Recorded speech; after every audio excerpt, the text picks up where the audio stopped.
triangle. The surprise is the triangle. The triangular design allows more air in and out. For cool air wherever you are. The Triangle Ultimate Cooling Design. အိန္ဒိယနိုင်ငံဒီမှာဈေးကွက်ရအောင်မြင်မှုတွေရနေပြီးလူကြိုက်များတဲ့ The Pizza Company and Suisin ဆိုင်ခွဲကိုရန်ကုန်မှာပထမဆုံးအဖြစ်ဖွင့်လှစ်လိုက်ပါပြီ။ Pizza မျိုးပေါင်း25မျိုးနဲ့ရေခဲမှုမျိုးစုံရနိုင်တဲ့ဒီဆိုင်ဟာ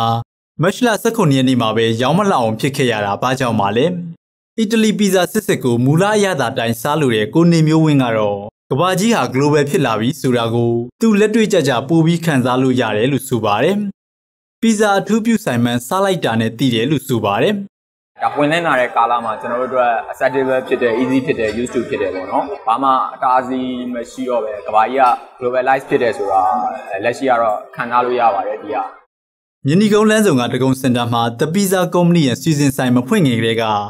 ဒေသတွင်းနိုင်ငံတွေကိုတွာလာပူပြီးစားသုံးသူတိုင်းရဲ့စိတ်ဝင်စားခြင်းကိုခံခဲ့ရကဆိုင်ဖွင့်တဲ့2ရက်မြောက်မှာလဲစားသုံးသူတွေကြိတ်တိုးနေခဲ့ပါတယ်။ထိုင်းခြေဆိုင် Express Food Group က The Pizza Company ရဲ့စီစဉ်ဆိုင်ခွဲတွေကို franchise ယူပြီးလာအို၊ကမ်ဘောဒီးယား၊ဗီယက်နမ်နိုင်ငံတွေမှာဖွင့်လှစ်ခဲ့ကအခုမှမြန်မာပြည်မှာပထမဆုံးဖွင့်ခဲ့တာပါ။မြန်မာဝန်ထမ်းတွေကိုထိုင်းနိုင်ငံမှာ2လသင်တန်းပေးပြီးအစအရာရာဂူးဆိုင်ပြင်ဆင်ခဲ့ရတယ်လို့လည်းဆိုပါတယ်။ We feel that Myanmar is opening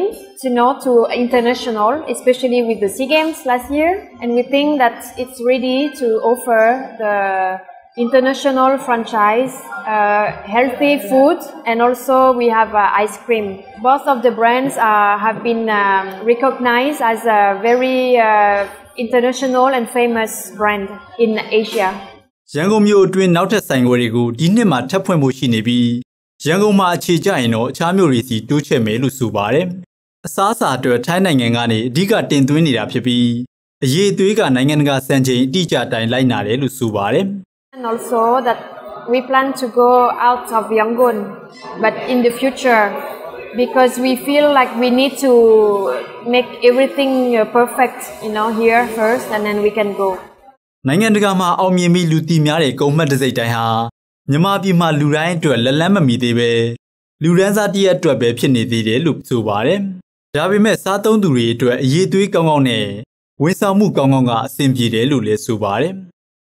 service လေးကဒီရောက်လူနဲ့ကောင်းပါတယ်။အဓိကမြန်မာပြည်မှာပြဿနာတစ်ခုကကြာတာပေါ့နော်။အစားတောက်မှာဒီကကြတော့ဒီဆိုင်လေးကြတော့မစိုးဘူးပေါ့နော်။ဒီမှာလာနဲ့သူတို့ဒီ cap လေးချပေးရအစအဆင်ပြေတယ်။ကိုကြိုက်တဲ့ဟာကိုချက်ချင်းမှာပြီးတော့သူကဘေးကတ်ရှင်းတာအစပေါက်ချအောင်ရင်တခါလေးပေးထားလိုက်တော့တက်ဘေးထုတ်အချိန်မကုန်ဘူးပေါ့နော်။ကိုစားနေနေတဲ့တခါလေးပေါက်ချရောက်လာတော့အဆင်ပြေပါတယ် service ကစကောင်းပါတယ်